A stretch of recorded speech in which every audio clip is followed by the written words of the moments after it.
what did you see on social media and on Chinese-speaking media in Taiwan and the mainland about, how this is being portrayed now within the Sinosphere, within the Chinese-speaking media? I mean, I hear from my Chinese friends that this is huge. This is not just another kind of spat among the governments, but this really drills down to some core fears of the Chinese. Well, Taiwan is divided. As I said earlier, some people actually said Japan has no business in intervening into the cross-strait situation, with Japan so strongly backing seemingly赖清德independence stance. It will reduce the flexibility of Taiwan in forming its own strategy and policy to deal with people across the Taiwan Strait. So that's one side, the worried side.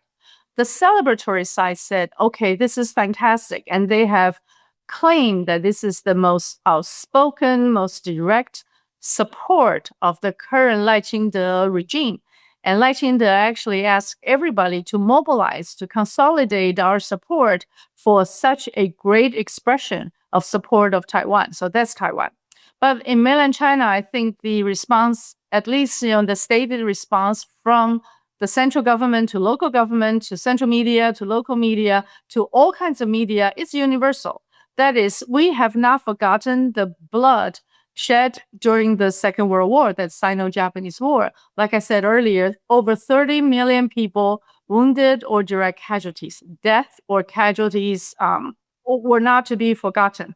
And also, do not forget that 1895, the first Sino-Japanese War, caused the colonization of Taiwan. And those 50 years, from 1895 to 1945, after the World War II, Taiwan was repatriated to China. But those 50 years is actually the root cause of Taiwan's current separatist movement from PRC.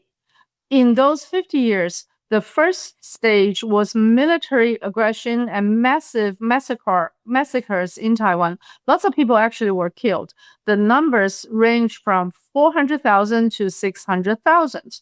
The second stage is to dominate or use an administrative power to inculcate, to acculturate Taiwan, to acculturate Taiwan population to be more like Japanese.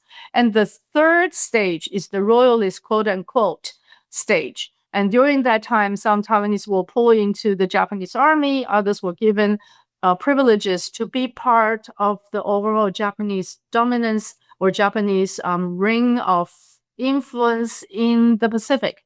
So the three stages to date are remnant in Taiwan, but the current赖清德government only celebrate the second and the third part.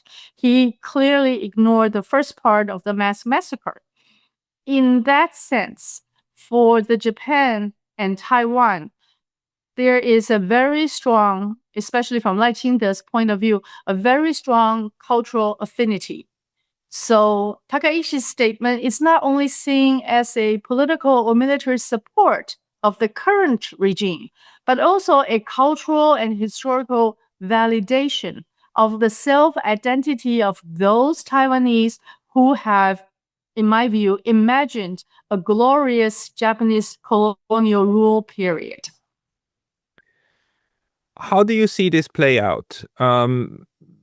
For China to issue a travel advisory and telling people not to go to Japan, and for airlines then to offer refunds to Chinese tourists, that's a huge step. And this is something that breaks, people to people links, right? And that's something that well, not just for economical reasons, but also for, just the way that these countries can interact with each other changes things. How do you see things developing? Japan is edging up its pressure, and those coercive pressure is used very selectively. Japan has not reacted to any of them, so I expect this to escalate. One other historical fact was the 1895 war not only ceded Taiwan to Japan's colonial rule, but also gave Japan huge silver that funded Japan's industrialization and its modernization. And therefore, Japan was able to build a war machine against China. So all of this connected together will make Chinese government extremely careful. They will not accept a salami tactic of a salami revival of Japanese militarism. And therefore, I expect them to edge up their pressure in different way, shape, and form until the time then that Takaishi actually made a reversal in her statement. But you understand Japan better than me. It would be a huge loss of face. So she needs to be smart. If she insisted on her current position, she's going to bring Japan into a very dangerous zone. Yes, she will.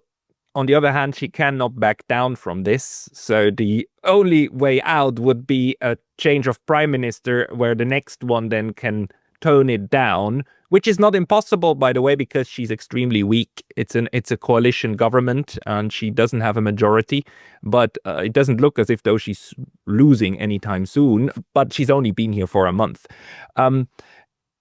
What do you think that the reaction from around surrounding countries is now going to look like? Ms. Takaichi, for instance, she proposed a peace treaty with Russia, so she has tried to look reconciliatory with Russia. Do you expect something to come out of this? Well, if we look at in a broad stroke, very broad stroke, there may be two strong coalitions in Asia. One is Japan and US, and the other would be China and Russia, even though they are not formally aligned, right? Military alignment is not there. However, they do, in the military exercise, they actually work shoulder to shoulder and the interoperability is extremely strong. So I can't imagine Russia acquiescing to Japan's request without consulting with China, especially at the time, this dynamic. So I expect Takaishi to face a lot of pressure, not just increasing pressure from China regarding her statement of Taiwan linking to Japan's survival, but also what about the 4 islands in the north? What about the island between Korea and Japan? Those are territorial disputes. And Japan has Senkaku Island, which is 钓鱼岛 dispute with China as well. So there are a lot of existing disputes, plus a new one, which is Ryūkyū, the Okinawa. So a new prime minister, without having solid support domestically, with a very, very strong population, which I think she had at one point, but it's now dwindling. And also her supporter seems to be a very young population, which has little historical memories or understanding of what happened to the wartime Japan.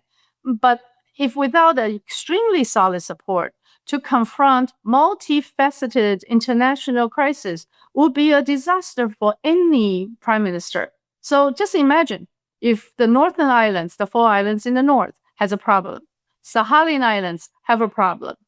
With Korea, the island has a problem. Senkaku Island, 钓鱼岛, has a problem. Ryūkyū has a problem. How would this prime minister deal with all these challenges in all different facets? So I think her best strategy is still trying to find a stepping stone to move down and ratchet down the current language and try to somehow make this statement a reversal. 大家好，我是主播周玉琴。很多的朋友告诉我们，太阳星全效克菲尔益生菌帮助了睡眠品质。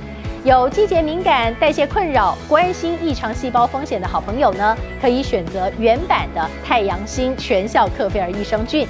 它添加有超级食物羽衣甘蓝，健康再加分。而有睡眠困扰的朋友们，赶快选择蓝色包装这一款晚安加强版，绝对是更有感。每日克菲尔，时刻美好 ，Good Feel Good， 请上快点购为健康下单，而且要记得输入推荐代码，有额外的折扣优惠。太阳星全效克菲尔益生菌基础版、晚安加强版，新包装改版，内容不变，抽取更方便。要吃就吃最好的。